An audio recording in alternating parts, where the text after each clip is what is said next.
আসসালামু আলাইকুম সুপ্রিয় দর্শক, কেমন আছেন সবাই? আশা করছি ভালো আছেন। আমিও আলহামদুলিল্লাহ খুব ভালো আছি।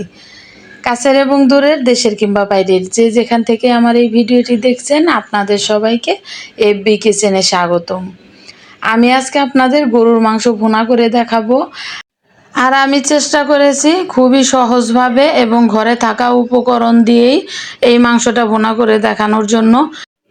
সো আপনারা ভিডিওটি না টেনে সম্পূর্ণ দেখবেন, তাহলে আপনারাও খুব সহজে এরকম গরুর মাংস ভুনা করতে পারবেন। তো এখানে আমি 1 কেজি নিয়েছি গরুর মাংসের ভিতরে দিয়ে দিলাম 1 টেবিল চামচ হলুদের গুঁড়া, 2 টেবিল চামচ মরিচের গুঁড়া, দিচ্ছি 1 টেবিল চামচ ধনিয়ার গুঁড়া,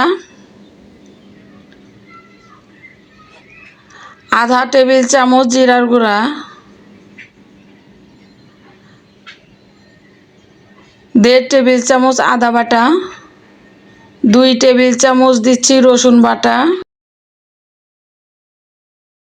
পেঁয়াজ বাটা দিচ্ছি আধা কাপ,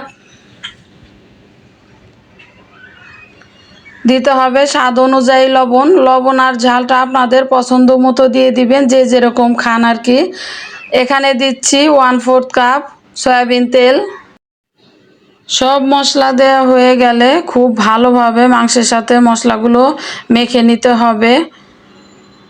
মাংসটা একটু সময় নিয়েই মেখে নিতে হবে। আমি বেশ কিছুক্ষণ ধরে মাংসটা এভাবে মেখে নিলাম। এই মাংসটা ম্যারিনেট করে রাখার দরকার নেই, একটু সময় নিয়ে হাতের সাহায্যে এভাবে মেখে নিলেই হবে।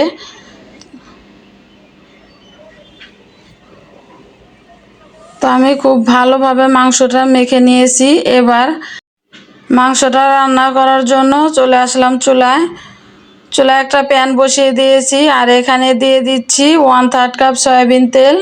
তেলটা গরম হয়ে আসলে এখানে দিচ্ছি 1 কাপ পেঁয়াজ কুচি। পেঁয়াজটা আমি কিছুক্ষণ ভেজে নিচ্ছি। এখানে এখন দিয়ে দিচ্ছি 3টা তেজপাতা, আমি মাঝখান দিয়ে ছিঁড়ে দিচ্ছি। দিচ্ছি 7টি এলাচ। এলাচের মুখটা অবশ্যই ফাটিয়ে দিতে হবে, এতে করে এলাচের সুঘ্রাণটা বেরিয়ে আসবে। দিচ্ছি 3 টুকরো দারচিনি, দিচ্ছি 10-12টি কালো গোলমরিচ আর 8টি লবঙ্গ। এবার এই সব কিছু খুব ভালোভাবে ভেজে নেব। যখন পেঁয়াজের লুকটা একদম বেরেস্তার মতো চলে আসবে, তখন কিন্তু আমি এখানে মেখে রাখা মাংসটা দিয়ে দিচ্ছি। অবশ্যই পেঁয়াজটাকে এরকম বেরেস্তার মতো করে ভেজে নিতে হবে, তা না হলে মাংসটা খেতে ভালো লাগবে না। আর মাংসটা দেওয়ার পর আমি খুব ভালোভাবে মাংসটা কষিয়ে নেব। অবশ্যই মাংসটা কষিয়ে নিতে হবে খুব ভালোভাবে।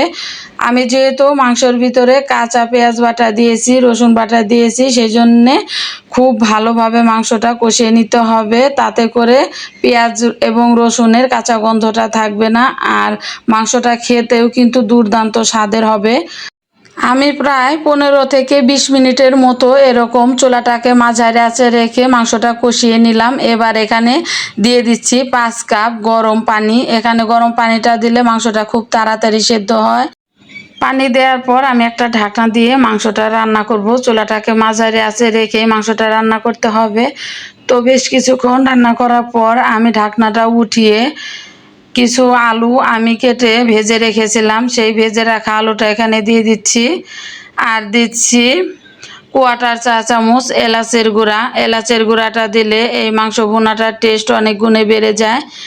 তো আপনারা চেষ্টা করবেন আমি যেভাবে এই মাংস ভুনাটা করে নিচ্ছি সেভাবেই করার জন্য, তাহলে বুঝতে পারবেন এই মাংস ভুনাটা কতটা মজার হয়। একদম দুর্দান্ত স্বাদের মাংস ভুনা হবে। যাই হোক, আমি আবারও ঢাকনা দিয়ে ঢেকে মাংসটা রান্না করব। আশা করছি আমার এই ভিডিওটা আপনাদের কাছে ভালো লাগবে। যদি ভিডিওটা ভালো লাগে তাহলে প্লিজ লাইক, কমেন্ট এবং শেয়ার করে দেবেন। আর যারা আমার চ্যানেল একদমই নতুন, এখনও সাবস্ক্রাইব করেননি, তারা প্লিজ আমার চ্যানেলটিকে সাবস্ক্রাইব করে আমাকে সাপোর্ট করবেন। তো আরও কিছুক্ষণ আমি মাংসটা রান্না করে নিলাম। দেখতেই পাচ্ছেন গ্রেভিটা অনেকটাই ঘন হয়ে এসেছে। এখন আমি চুলাটাকে বন্ধ করে তারপর মাংসটা নামিয়ে নিলাম। এখন একটা সার্ভিং প্লেটে আমি মাংসটা সার্ভ করে দেখিয়ে দিচ্ছি।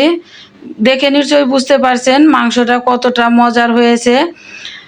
আপনারা একবার হলেও বাসায় ট্রাই করবেন, তাহলেই দেখবেন এই মাংসটা কতটা মজার হয়। আর মাংসটা রান্না করার পর অবশ্যই আমাকে কমেন্ট করবেন আমার এই রেসিপিতে আপনাদের মাংস ভুনাটা কেমন লাগলো। তো এতক্ষণ যারা আমার এই ভিডিওটি দেখেছেন আপনাদের সবাইকে অসংখ্য ধন্যবাদ। আজকের মতো এখানেই বিদায় নেব।